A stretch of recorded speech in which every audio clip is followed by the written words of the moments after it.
오늘 본문에 있는 말씀을 가지고 어린아이처럼이라는 제목으로 하나님 말씀 전하도록 하겠습니다.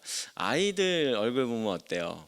참 예쁘죠? 우리 이제 교회에도 어린아이들이 몇 명 아기들이 있어요. 그래서 이따 2부 예배 때 보면 저 잠옷실에 애들이 막 이렇게 빵긋빵긋 웃는 얼굴로 있는데 얼마나 이쁘고 천사 같은지 모릅니다. 저도 이제 어린 아이 딸 한 명 키워봐서 아는데, 이제 그 직장 생활에 남편들이 아빠들이 막 이리 치이고 저리 치이고 저녁 늦게 밤 늦게 퇴근해도 집에 돌아올 때 맛이 날 때가 그런 아기들이 있을 때, 그렇죠? 막 이렇게 막 아빠 하고 달려와서 내 품에 안기고 그러면은 그때는 진짜 귀가 시간이 항상 빨라요. 힘이 있고 막 그 아기의 모습만 보면 피곤이 다 풀리곤 했었던 것 같습니다. 너무 예뻐요. 천사가 따로 없습니다. 그런데 잘 생각해 보시면 아기들이 꼭 그렇게 어린애들이 천사만 같을까요? 순수하고 때묻지 않고 순결하고 막 그런 모습일까요? 아니에요. 잘 보면 알 수 있는데 인간의 원초적인 욕망 덩어리가 아기들의 모습 가운데 있습니다. 잘 보면 비합리적이죠. 아기들만큼 이기적인 때가 없어요. 다 내 거라고 해요. 이것도 내 거고 저것도 내 거예요. 손에서 놀려고 안 합니다. 금방 근데 또 내 거라고 하고 뺏어가 놓고 그거 얼마 못 가서 한 시간이 뭡니까? 한 1, 20분도 못 가서 실증 나서 손에서 또 딱 버리고 딴 것도 찾아다니는 변덕이 죽을 듯한 모습이 어린아이의 모습 가운데 있어요. 그래서일까요? 고대 사회에서 어린아이는 온전한 사람으로 아직 취급하지 않았습니다. 인구 계수할 때 사람 명수로 치지도 않았고, 왜냐하면 이제 고대 사회는 노동력 같은 거 중요하잖아요. 노동력에 도움이 아무것도 되지도 않는다 해가지고 성인이 되기 전까지는 사람 취급도 하지 않고 그런 모습들이 있었어요. 성경에서도 어린아이에 대해서 그 미련함에 대해서 이야기하는 부분도 있어요. 잠언서 22장 15절 말씀 보시면 아이의 마음에는 미련한 것이 얽혔으나 징계하는 채찍이 이를 멀리 쫓아내리라 라고 잠언 기자가 우리에게 말씀하고 있어요. 그런데 오늘 본문의 말씀해 보시면 예수님은 하나님 나라는 어린아이들의 것이다 라고 말씀하고 계세요. 그러니 어린아이와 같이, 그러면 어린아이 같이 순수하고 순결하고 맑고 깨끗하고 뭐 이래야지만 하나님 나라 간다는 건가? 하나님 나라를 소유할 수 있다라는 건가? 라고 이야기한 건 아닌 걸 알겠죠. 잠언서 말씀도 있고 그런 이야기가 아니에요. 그러면 뭘 이야기하는 걸까? 예수님이 오늘 본문에서 어린아이와 같이 돼야 된다라고 이야기한 게 뭘까요? 오늘 본문 말씀 17절 말씀에서 이렇게 이야기하고 있어요. 같이 읽어볼까요? 시작. 내가 진실로 너희에게 이르노니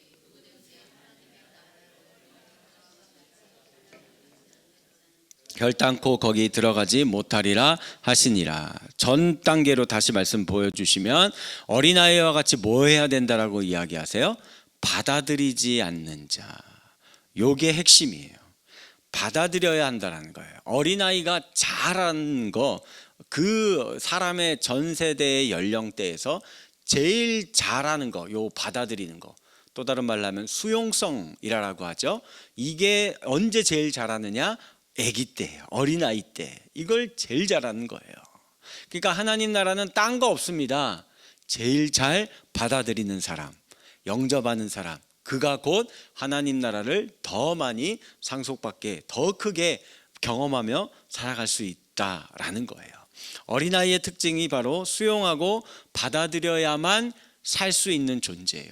그러니까는 생존 자체가 수용력에 달려 있는 겁니다. 어린아이라는 존재는요. 잘 생각해 보세요.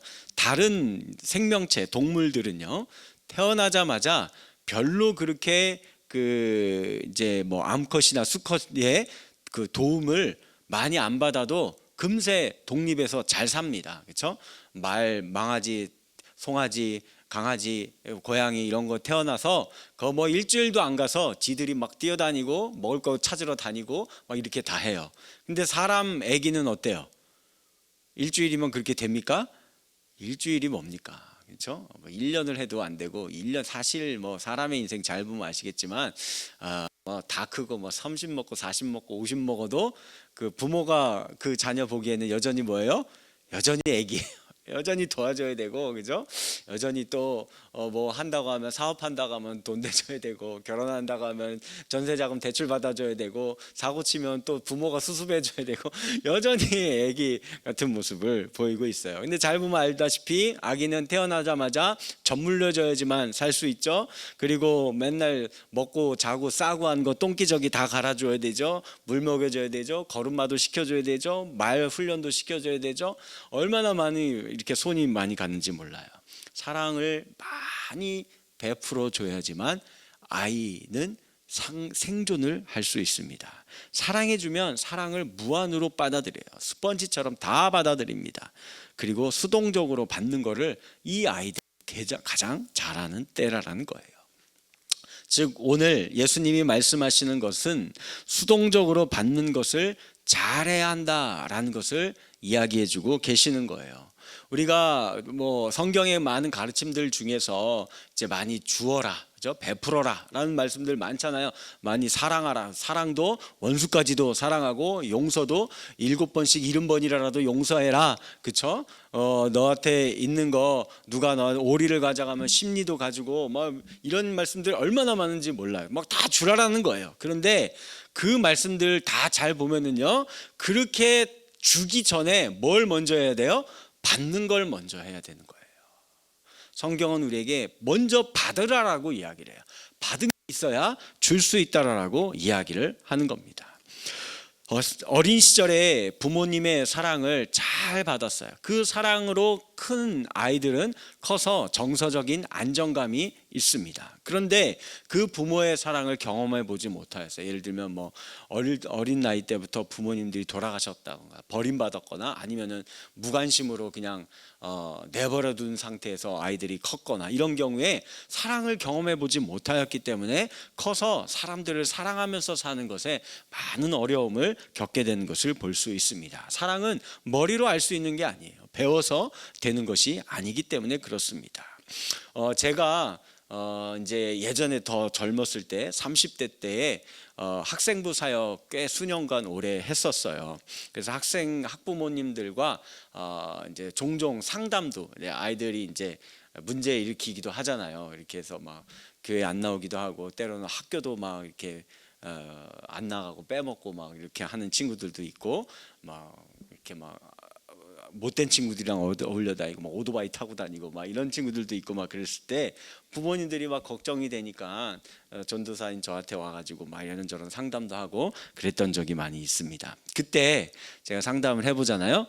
부모님들 100이면 100 다 똑같이 하는 말이 있어요. 그게 뭘까요?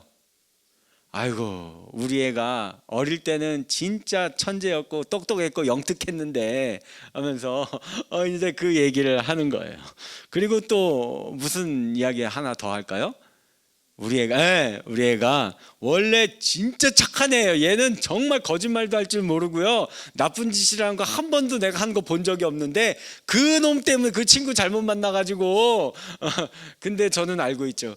아이고 집사님, 그 집사님 아들이 그 친구 꼬드겨서 지금 그러고 있는 거예요. 내 속으로는 네, 그러면서 내가 이제 그런 경험들이 많이 있어요. 그래서 이제 그런 소리를 들을 때마다 그때 제가 젊을 때에는 아직 잘 이제 결혼도 하기 전이구나 아니면 그럴 때라서 아이를 아직 키워보지 않고 막 그럴 때여서 속으로 참 한심하다. 아이고 왜 부모님들은 이거 남들은 다 하는 거 부모만 되면 이렇게 몰라가지고 자기 자식에 대해서 이렇게 바보 같은 소리를 하는 걸까 하는 한심한 생각을 하기도 했어요. 그런데 이제 저도 이제 결혼을 하고 아이를 낳고 아이를 열심히 키워봤어요. 제가 뭐라고 할까요? 저도 똑같이 얘기를 하는 거예요. 아이고 전사님이면서 담당 전사님이나 이렇게 우리 애가 어릴 때는 얼마나 똑똑했는데요 하면서 막 이렇게 막 그림에 대한 천재적인 뭐 그런 감각도 있었고요. 뭐 어쨌다고 하고 저쨌다고 하고 막 이런 얘기하는 거죠. 그리고 애가 진짜 어릴 때 어쩜 천사처럼 그렇게 착했는지 몰라요 하면서 근데 또 저도 친구를 잘못 만나가지고 중학교 때 걔네들 그 친구 잘못 사귀어가지고 뭐 그래서 그런 거다. 뭐 이런 이제 말을 같이 되뇌이고 있었던 겁니다. 자, 그런데 제가 한편 생각을 해봤어요. 그래, 야, 내가 참 똑같은 말을 하고 있네 하다가, 아, 그러네. 부모의 이런 마음들, 부모가 이런 말을 하는 게요, 이게 나쁜 게 아닙니다. 틀린 말이 아니라는 것을 비로소 깨달았어요. 부모만큼은 자기 자식을 향해 그렇게 생각해 줘야죠. 정말 각박한 세상에서 밖에 나가봐요. 누가 나를 믿어줍니까? 아무도 안 믿어줘요. 내가 조금 뭐 잘 나가고 있고, 내가 조금 뭔가 영향력을 끼칠 건덕지가 있고, 그럴 때에는 막 사람들이 막 와가지고 막 칭찬해주고 박수 쳐주고 다 내 편인 것 마냥 와갖고 빌붙고 막 이렇게 하는데, 내가 그런 거 없어 봐요. 내가 조금만 약해져 봐요. 내가 조금만 뭐 사업이 망하고 뭐 병들고 뭐 어려움에 처하고 이래 봐요. 다 도망갑니다. 다 떠나가고 믿을 놈 아무도 없는 게 이 세상이에요. 그런데 그런 각박한 세상에서 내 편 한 명쯤은 있어야죠. 나를 끝까지 내 상황과 여건하고는 전혀 상관없이 무관하게 끝까지 나를 지지해주고 믿어줄 사람 한 명쯤은 있어야죠. 그게 누구겠어요? 세상에 누가 그 역할을 해줘요? 부모 말고는 누가 그 역할을 해주겠느냐라는 겁니다. 그것이 뭐가 되는 거예요? 우리 아이들의 밑거름이 되는 거예요.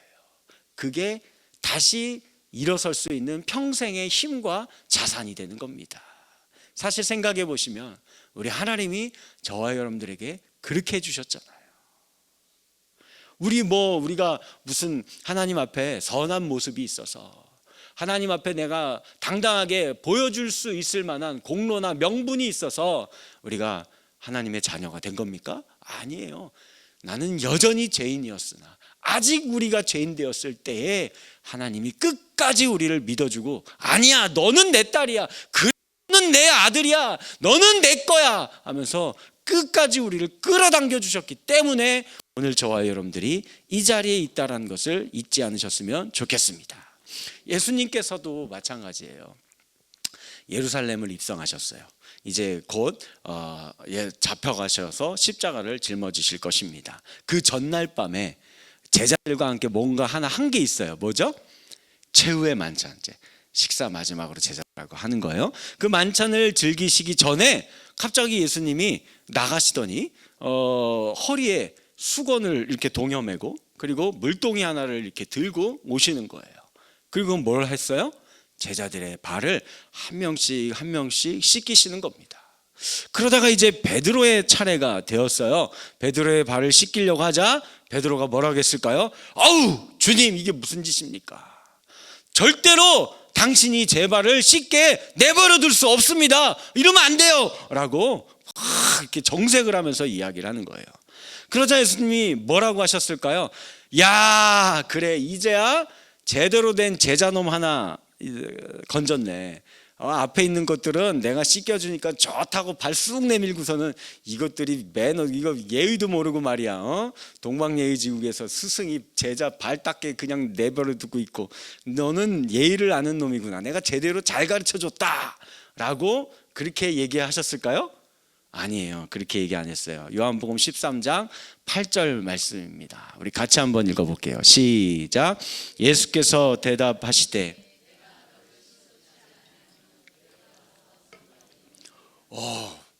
아주 정색하시면서 예수님이 얘기합니다.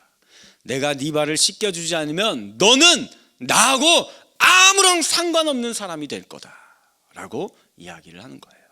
꼭 씻김을 받아야 한다라고 말씀을 하는 거예요. 먼저 받아야 한다라는 겁니다. 먼저 십자가의 은혜와 사랑을 받지 않으면 이 사랑으로 너희의 머리끝부터 발끝까지 온전히 씻김을 받지 않으면 하나님 나라에 거할 수 없다라는 거예요. 하나님의 사람이 될 수 없다라는 겁니다. 온전한 하나님의 사랑을 알 수도 깨달을 수도 없다라고 말씀하시는 거예요. 이 비밀을 가장 잘 알고 있었던 사람이 누구냐면은 구약에 한 인물이 있었어요. 다윗 왕이에요. 다윗 왕은 늘 하나님 앞에 나아가 이렇게 말마다 간구했거든요. 하나님, 저를 왕으로 세웠는데 하나님께 은혜를 받지 않으면 저는 왕이 될 수 없습니다. 하나님이 나에게 능력을 주시지 않으면 이 전쟁 나갈 수도 없고 절대로 승리할 수 없고 패배할 겁니다. 하나님이 저에게 지혜를 주시지 않으면 제가 어떻게 백성들을 선하게 선정을 베풀면서 다스릴 수가 있겠습니까? 그러니 오늘도 나에게 지혜를 주세요. 하나님 나에게 은혜를 베풀지 않으시면 이 백성들을 내가 당신의 마음으로 사랑할 수가 없습니다. 오늘도 사랑을, 은혜를 나에게 날마다 베풀어 주시옵소서. 시편의 그 다윗의 기도들이 딱 그런 류예요. 날마다 하루도 빠지지 않고 하나님 앞에 매달리는 겁니다. 어린아이처럼 간구하는 겁니다. 그래서 그가 왕이 된 이후에도 그는 늘 이렇게 주님께 기도했어요. 그 많은 시편 중에 아주 유명한 시편 131편이에요. 우리 같이 한번 읽어볼까요? 시작. 여호와여, 교만하지 아니하고 내 눈이 오만하지 아니하오며 내가 큰 일과 감당하지 못할 놀라운 일을 하려고 힘쓰지 아니하나이다. 실로 내가 내 영혼으로 고요하고 평온하게 하기를 젖된 아이가 그의 어머니 품에 있음 같게 하였나니 내 영혼이 젖된 아이와 같도다. 아멘. 무슨 말입니까? 어린아이와 같은 저를 당신의 나라와 당신의 백성들을 다스리는 왕으로 세우셨는데 저는 이 일을 도무지 감당하지 못할 자라는 것을 제가 잘 알고 있습니다. 그런데 혹시 제 마음이 교만해져서 내가 왕인데 하는 마음으로 당연시 여기면서 백성들에게 함부로 얘기하고 내가 하고 싶은 대로 마음대로 하고 이러면 안 됩니다.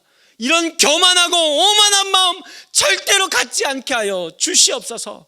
어린아이와 같이 날마다 주님의 품에 안겨서 그 젖을 사모하면서 하나님의 도움이 없으면 이 일을 아무것도 감당할 수 없다라는 것을 날마다 주님 앞에 나아가 고백하고 있었던 것입니다. 내 마음이 교만하고 내 눈이 오만하여서 하나님을 보지 못하고 엉뚱한 탐욕과 욕심에 눈먼 어리석은 자가 되지 않게 하여 주시옵소서. 내 탐욕을 감추려 하나님의 놀라운 일이다, 이게 하나님의 뜻이다, 하나님의 나라를 우리가 더 크게 이렇게 확장할 수 있고 이렇게 영광을 올려드릴 수 있다 라고 하면서 감히 내가 감당치도 못할 일을 벌리고 다니면서 이게 뭐예요? 그러니까 하나님께 기도하지도 않고 하나님께 묻지도 않고 내 멋대로 막 이 일 저 일 벌이고 다니는 거예요. 자신의 탐욕을 채우기 위한 거죠. 그러지 않게 해주시옵소서 라고 기도하는 겁니다. 그저 제가 바라는 것은 내 영혼이 날마다 그 어머니의 품에 안겨 젖을 물고 있을 때, 그때가 세상에서 가장 평안하고 가장 고요할 때잖아요. 그렇죠? 가장 행복한 얼굴로 안식을 취할 때 아니겠습니까? 제 영혼이 날마다 그 은혜를 누리게 하여 주시옵소서 기도하며 나아갔던 거예요. 자, 제가 이렇게 말씀드리면 어떤 분들은 이렇게 생각하실 수 있는 분들이 있을지 모르겠습니다. 목사님, 저는 이미 하나님을 영접했고 하나님의 은혜를 받아서 물과 성령으로 거듭나서 이미 하나님 나라를 유업으로 받았습니다. 하나님 백성이 되었는데 이제는 제가 어린아이 같이 날마다 그렇게 하나님한테 떼쓰고 그럴 필요는 없는 거 아닙니까? 그리고 성경에도 보면 장성한 신앙인이 되라, 언제까지 그러고 있냐, 단단한 음식을 먹어야 된다 라고 이야기하는 게 있잖아요 라고 생각하고 이야기하시는 분이 있을지도 모르겠어요. 아니에요. 정말 잘못 알고 계시는 겁니다. 이미 하나님 나라를 받아들인 사람들도요, 더 받아들여야 돼요. 더 알아가야 하는 겁니다. 더 받아야 해요. 더 배워야 합니다. 예를 들면 이런 거예요. 여러분들 커피 좋아하세요? 요즘 현대인들 커피 많이 좋아하시죠? 커피의 종류가 어떤 게 있을까요? 커피 종류가 뭐가 있어요? 하고 물어보면 우리 어른들 이제 대부분 이렇게 얘기해요. 커피 첫 번째 믹스 커피, 맥심 믹스 커피. 두 번째 새카만 아메리카노. 그 다음에 세 번째 라떼.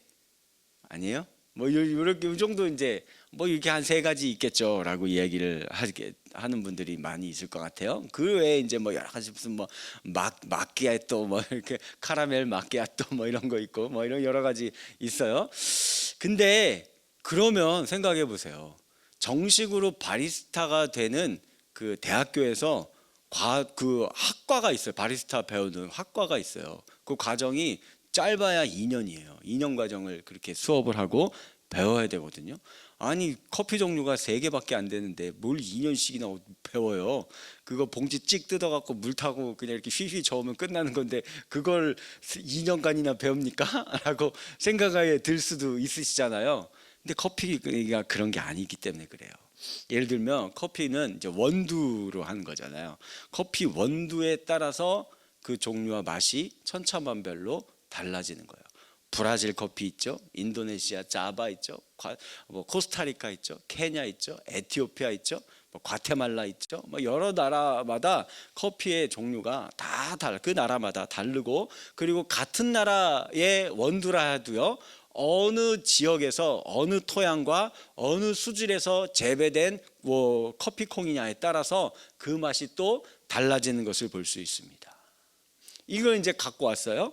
여기서도 벌써 이제 수십 가지의 종류들로 막 나뉘는데, 이걸 하나 그 중에서 하나를 사와서 이걸 또 어떻게 해야 되는 거예요? 로스팅이라고 해요. 이걸 이제 볶아야 돼요. 볶을 때에 온도를 몇 도로 설정해 놓고, 그리고 몇 시간을 볶느냐, 이게 60분을 볶느냐 65분을 볶느냐 70분을 볶느냐에 따라서 또 온도도 이게 70도로 볶느냐 75도로 볶느냐 80도로 볶느냐에 따라서 맛이 또 완전히 또 여러, 똑같은 온도 하나로 여러 종류의 맛을 다 낼 수 있게 또 여기서 달라지는 겁니다. 그럼 이걸로 끝일까요? 아니에요. 커피를 또 갈아야 되거든요. 그라인딩을 갈아야 되는데, 이 갈을 때에 갈을 두께를 어느 정도의 두께로 가르냐에 따라서 이게 또 더 맛이 더 진한 맛이 나느냐, 중간 맛이 나느냐, 연한 맛이 나느냐, 이게 또 맛이 막 다 달라져요. 그럼 이걸로 끝날까요? 아니에요. 그 다음에 또 물을 내리는 온도, 온도를 몇 도짜리 물로 이걸 내리느냐, 그리고 물을 위에서 내릴 때에 물 양이 이렇게 쪼르르 요만큼 가느냐, 좀 더 굵게 이만큼 가느냐, 더 굵게 가느냐에 따라서 또 맛이 달라지고, 복잡하죠? 잘 따라오고 계세요? 그 다음에 내릴 때에도 위에 물의 속도도 다르고, 밑에 내릴 때에도 이 깔때기를 한 방울씩 똑똑똑 떨어지게 만드느냐, 줄줄줄 내려오게 만드느냐, 콸콸콸 내려오게 만드느냐에 따라 맛이 또 달라져요. 야, 그러면 이게 그러니까 한 단계 걸칠 때마다 수십 가지의 맛이 달라지는데, 그게 지금 몇 번 온 거예요? 벌써 한 5-6번 왔어요. 그러면 이게 맛의 종류가 몇 개로 나뉘어요? 벌써 이걸만 해도 수백 가지, 수천 가지 맛이 나오게 되는 겁니다. 그리고 그 내린 것을 또 조금 두었다 마시느냐, 바로 마시느냐, 식혀서 마시느냐, 뭐 이런 거에 따라서 맛이 또 달라지고 하는 겁니다. 복잡하죠? 이게 커피 하나만 해도 알면 알수록 굉장히 다양하고 풍부한 커피의 맛을 즐길 수가 있게 되는 겁니다. 이게 커피의 세계예요. 또 한 가지 얘기 드려볼까요? 부부관계도 마찬가지입니다. 어떤 부부는 그냥 남녀가 만나서 결혼식 식장 올리고 혼인신고서 탁 내고, 그리고 뭐 여자는 뭐 평생 밥하고 빨래하고 애 낳고 그러면 되는 거고, 남자는 밖에서 딴짓하지 않고 열심히 돈 벌어와서 애들 과외비 학원비 대주고, 대학 가면 대학 등록금 척척 내주고, 결혼한다고 하면 집 하나 사주고 차 사주고 뭐 이렇게 하면은, 그러면 내가 남편으로서 내 할 도리 다 했다, 이게 부부관계지 뭐 딴 게 뭐가 있어 라고 생각하시는 부부들도 있어요. 여기 지금 많이 동의하시는 분이 있는 것 같아요. 그런데 또 반면에 어떤 부부는요, 다른 삶을 살았던 두 사람이 같이 사는 거잖아요. 그러니 상대방에 대해 마음의 문을 열고, 그와 그녀가 어떤 시간을 지금까지 살아와서 오늘의 그녀가 내 앞에 있는 건지, 오늘의 그놈이 내 앞에 지금 이렇게 같이 살고 있는 건지를 알아가야 되는 거예요. 이걸 평생에 걸쳐서 알아가는 맛으로 부부 생활을 하는 겁니다. 함께 이야기하고 들어주고 하면서, 또 배우자가 어떤 일에 대해서 기뻐하는지, 무엇에 웃음을 짓는지, 어떤 일에 슬퍼하고 우울해하는지, 어떤 일에 화를 내고 분노와 적개심을 보이게 하는지, 이런 것을 하나 둘 수십 수백 가지의 상황들을 같이 살면서 겪어가면서 자기도 몰랐던 그 모습을 서로 알아가는 겁니다. 그렇게 1년, 2년, 10년, 20년, 30년, 40년 살아가면서 더욱 사랑하고, 그러면서 알아가면서 한 몸을 이루어 가는 거예요.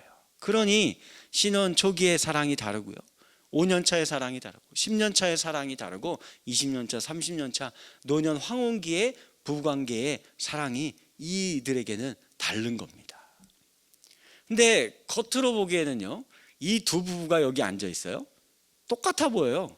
다 같이 그냥 삼시세끼 먹고 살고 애 낳아서 키우면서 그냥 그렇게 늙어가서 같이 예배당에 나와서 옆자리에 앉아서 같이 앉아서 예배 드리고 있는 그냥 그런 모습으로 겉으로 보기에는 똑같은데, 그 속을, 실생활의 속을 들어가 보면 어때요? 하늘과 땅 차이예요. 이건 완전히 다른 삶을 그 두 가정은 살고 있는 것을 알 수가 있는 겁니다. 내가 계속해서 내 배우자에 대해 알아가려는 마음, 수용하려는 마음, 존중하려는 마음이 있어야지만 이게 가능하다는 겁니다. 하나님 나라도 마찬가지입니다. 일단 예수님의 은혜로 하나님 나라가 있음을 알게 되었고 믿게 되었습니다. 그러면 그게 다 끝난 거예요? 아니에요. 지금부터 시작하는 겁니다. 진정한 하나님 나라의 맛을 알아가느라 이제는 정신없어요. 눈꽃 뜰 새 없이 신나고 재미있고 정신없고 기쁨과 감격 가운데 살아가게 되는 거예요. 은혜는 마르지 않는 샘물과 같거든요. 매일 공급해 주시는 은혜가 어제 다르고 오늘 다르고 내일 또 다를 거라는 걸 내가 알아요. 그러니 내일 또 하나님이 나에게 찾아오시고 베풀어 주시는 은혜를 기대하는 거예요. 그러면서 그 은혜를 날마다 추구하며 살아가게 되는 것입니다. 미처 깨닫지 못했던 하나님의 말씀에 대해서, 이거 분명히 내가 이 말씀, 아이고 이거 내가 벌써 몇 번이나 읽었고 설교 말씀도 벌써 한 10대 번 들은 거, 이 말씀 똑같은데 라고 생각하는데 그게 아니에요. 저도 이거 가지고 벌써 한 10번도 넘게 설교했겠죠. 그런데 할 때마다 또 읽을 때마다 달라요. 하나님이 주시는 은혜가 다르고 깨달음이 다르고 깊이가 다르고 넓이가 다릅니다. 새벽에 일어나서 묵상할 때 다르고요, 저녁에 읽을 때 다르고, 내일 읽을 때 다르고, 내년에 읽을 때 또 다른 하나님이 미처 깨닫지 못하였던 은혜를 우리에게 공급해 주시는 거예요. 매일 들었고 매일 불렀던 찬양인데, 어떤 곡은 뭐 그냥 젊은 친구들이 불러고 흘려 듣기만 했지 내가 한 번도 불러본 적이 없는 찬양인데, 오늘은 이상하게 그 찬양의 가사가 내 심령에 와서 꽉 박히는 겁니다. 내 심령을 여지없이 깨뜨리는 거예요. 나도 모르게 그 눈에서 눈물을 흐르며 주님과의 깊은 교제의 자리에 들어가게 되는 겁니다. 이게 은혜의 세계예요. 하나님 나라예요. 저와 여러분들이 하나님 나라를 다 한다고요? 큰일 날 소리 하지 마세요. 평생에 걸쳐서 영원토록 파고 파도 영원히 끊임없이 마르지 않고 나오는 샘물이 하나님 나라의 은혜와 사랑이라는 것입니다. 말씀을 맺도록 하겠습니다. 때로는 받는다라는 게 주는 것보다 훨씬 더 고통스럽고 좌절을 가져오게 되는 경우들이 있어요. 잘 생각해 보면 알 수 있습니다. 왜 그럴까요? 받는 게 쉬워요? 주는 게 쉬워요? 주는 게 사실 쉬워요. 주는 게 내한테 있으니까 자 이거 가지세요 하고 주면 되는데, 받는 거는 이거 어떻게 돼요? 가서 아쉬운 소리 해야 돼요. 제가 웬만하면 이런 거 얘기 안 하는데, 드라마 폭삭수가수다 보았습니까? 애순이가, 그쵸? 할머니한테 가서 아무 말 못해요. 그냥 펑펑 울기만 하잖아요. 그쵸? 너무 이제 힘들어서 그 엄마가 죽기 전에 유언을 했거든요. 할머니 딱 한 번, 우리 애가 와서 그 속 없는 애가 아무 말 못하고 울기만 하면 딱 한 번만 도와주라고. 그랬더니 할머니가 꽁쳐놓았던 통장에 돈을 이렇게 주죠. 배 한 척 사라 하고 주잖아요. 모르시는구나 잘. 재밌어요. 한번 보세요. 하여튼 그런 거예요. 그런 거. 이거 아쉬운 소리를 해야 되잖아요. 이 입이 떨어져요? 어려워요. 나를 내려놔야 되거든요. 받는 거는 수동적이 되는 겁니다. 자기를 내려놓아야 돼요. 내가 모릅니다. 나는 무력합니다. 나는 아무것도 아닙니다. 라는 동의가 있어야 되고 인정이 있어야지 받을 수 있는 거예요. 내가 갖고 있는데, 나 다 알고 있는데 내가 뭘 받을 필요가 뭐가 있어 하는 사람들은 못 받아요. 이거 인정하고 내려놓는 사람들만 받을 수 있는 거예요. 또 쉽게 생각해 봐요. 아프면 내가 진짜 아프다는 걸 인정을 해야, 환자인 것이 동의가 돼야 수술대에 내 몸을 올려놓을 거 아니에요. 여러분들, 수술대에 내 몸을 올려놓는다는 거 뭐예요? 동의서에 다 사인하고 올려놓으면 이제 뭐가 되는 거예요? 거기 있는 분들이 내 몸에다 무슨 짓을 해도 내가 아무 말 못하고 있는 거예요. 이렇게 있고, 그래서 내 배를 째고 팔을 가르고 주사를 막 수십 방 놓고 막 하고, 거기다 대고 벤치를 갖고 막 이렇게 막 들여내고 뭐 해도 아무 말 못하는 거예요. 거기 동의를 한 거예요. 그렇게 돼야 수술을 받을 수 있는 거예요. 내 아픔을, 고통을, 치유를 받을 수 있게 되는 겁니다. 이게 우리의 신앙에도 똑같은 논리예요. 사도 바울을 보시면 신약 시대에서 가장 탁월한 신학자이고 신앙인이고 그리고 저술가였던 사람이에요. 성경 말씀을 가장 많이 썼죠. 교회를 가장 많이 세우고 개척했죠. 그 과정 가운데 겪었던 고난과 환난, 역경 이루 말할 수 없어요. 바울보다 더 많이 고난당한 사람은 없었습니다. 그리고 그 고난을 이겨내고 부활의 능력을 체험했던 사람이에요. 그런데 그런 그가 이렇게 고백한 적이 있어요. 빌립보서 3장 10절 말씀 같이 읽습니다. 시작. 내가 그리스도와 그의 부활의 권능과 그 고난의 참여함을 알고자 하여 그의 죽으심을 본받아. 뭘 알게 된다는 거예요? 예수님의 부활의 능력과 그 고난에 참여하는 게 뭔지 좀 내가 알고 싶다라고 이야기하는 거예요. 바울이 이걸 몰라요? 이걸 몰라서 지금 저희 이야기를 하는 겁니까? 저것도 모르고 성경을 그렇게 많이 썼어요? 저것도 모르고 교회를 그렇게 많이 개척하고 세웠습니까? 그 많이 당했던 고난은 그럼 도대체 뭐예요? 그건 고난이 아닌 겁니까? 알아도 더 알고 싶다라는 거예요. 더 원한다라는 거예요. 알면 알수록 더 큰 기쁨이 있고 더 큰 능력이 있고 더 큰 힘이 자신에게 주어지는 것을 체험해 봤기 때문에 그러는 거예요. 요거 맛있는 걸 아는 사람이 그 맛을 더 찾게 돼 있는 거예요. 이 신앙의 비밀을, 이 신앙의 맛을, 이 신앙의 능력을 어린아이와 같이 날마다 체험하며 누리며 살 수 있는 저와 여러분들 되어지기를 주님의 이름으로 간절히 축원합니다.